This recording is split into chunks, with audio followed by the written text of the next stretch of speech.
Hello friends, we have to start new topic, capillary action. Now first capillary action. Capillary action means a tube having very fine bore and open at both ends is called a capillary tube.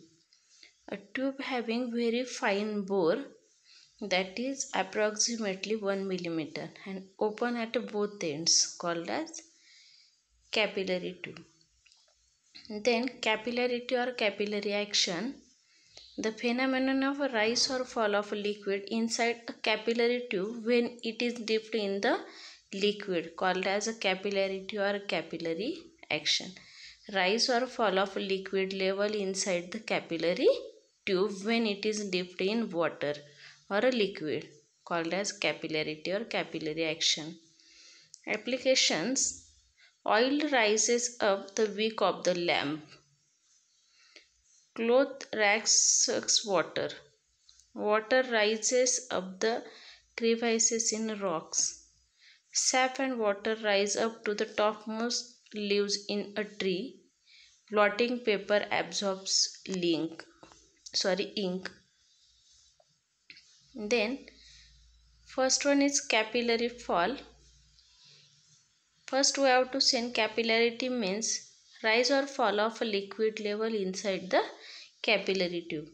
Now rise or fall, and therefore we have to see first capillary fall. A capillary tube dipped in a liquid. Capillary tube here, a capillary tube dipped in a liquid which does not wet the capillary, such as a mercury. The shape of a meniscus in the capillary is upper is convex. Consider the points A, B, C, D. Here A, B, C, D. Let PA, PB and PD be the values of the pressures at points A, B, C, D respectively. The pressure on the concave side is always greater than on convex side, and therefore PA is less than PB. Equation number first. The pressure is the same on both sides of plane surface, and therefore PC equal to PD, but PA equal to PC, and that is equal to atmospheric pressure. Then PA is equal to PD. Equation 1 becomes, equation 1 is PA is less than PB, and therefore here PA equal to PD. Put here in equation 1, PD is less than PB. Hence liquid flows from point B to point D. Thus there is fall of a liquid inside the capillary. Next one, first we have to see in capillary fall, second capillary rise. A capillary tube dipped in a liquid which completely wet the capillary, such as water. Here capillary is dipped in a liquid which completely wets the capillary, such as water. Consider points A, B, C, D and let PA, PB, PC, PD be the values of the pressure at points A, B, C, D respectively. The pressure on concave side is always greater than on convex side. Therefore, PA is greater than PB. The pressure is same on both sides of the plane surface, means PC is equal to PD. But PA equal to PC, that is equal to atmospheric pressure. Then PA equal to PD, and therefore again equation 1 becomes PD is greater than PB. Hence liquid flows from point D to point B. Thus there is a rise of a liquid inside the capillary. Next topic, expression for capillary rise or fall. Method first, using pressure difference. Now the pressure due to liquid or water column of a height h must be equal to the pressure difference 2T upon R due to the concavity.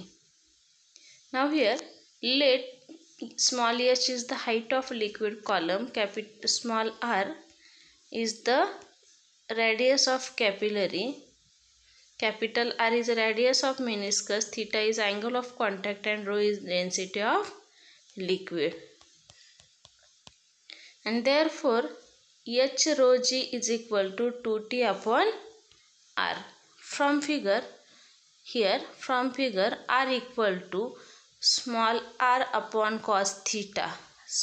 From figure capital R equal to small r upon r cos theta. Capital R equal to small r upon cos theta. Capital R is radius of meniscus, small r is radius of capillary and theta is the angle of contact. Therefore this equation becomes H rho g is equal to 2T upon R upon cos theta. Rearranging the equation, H rho g is equal to 2T cos theta upon R, and from this H is equal to 2T cos theta upon R rho g. Second method, using forces. Using forces. Now here H is the height of liquid in capillary, small r is radius of bore of capillary, capital R is radius of meniscus, theta is the angle of contact, rho is density of liquid and capital T is the surface tension. Now here in the capillary, the force due to surface tension acts along the tangent. Its vertical component is T cos theta. Therefore, total upward force equal to T cos theta into circumference, and therefore F equal to total upward force F equal to T cos theta into 2 pi R. And therefore total downward force becomes weight equal to pi r square H rho g of liquid in a capillary tube. Now in equilibrium, total upward force is equal to total downward force, and upward force is F is equal to T cos theta into 2 pi r, and that is equal to downward force pi r square H rho g. And therefore H, rearranging this equation, H is equal to T cos theta into 2 pi r square rho g, where pi gets cancelled, r gets cancelled, remaining equation is H is equal to 2T cos theta upon r rho g. This equation gives height of a liquid in capillary tube, and from this above equation rearranging, then we have to get equation of surface tension, T equal to H rho g upon 2 cos theta. Thank you.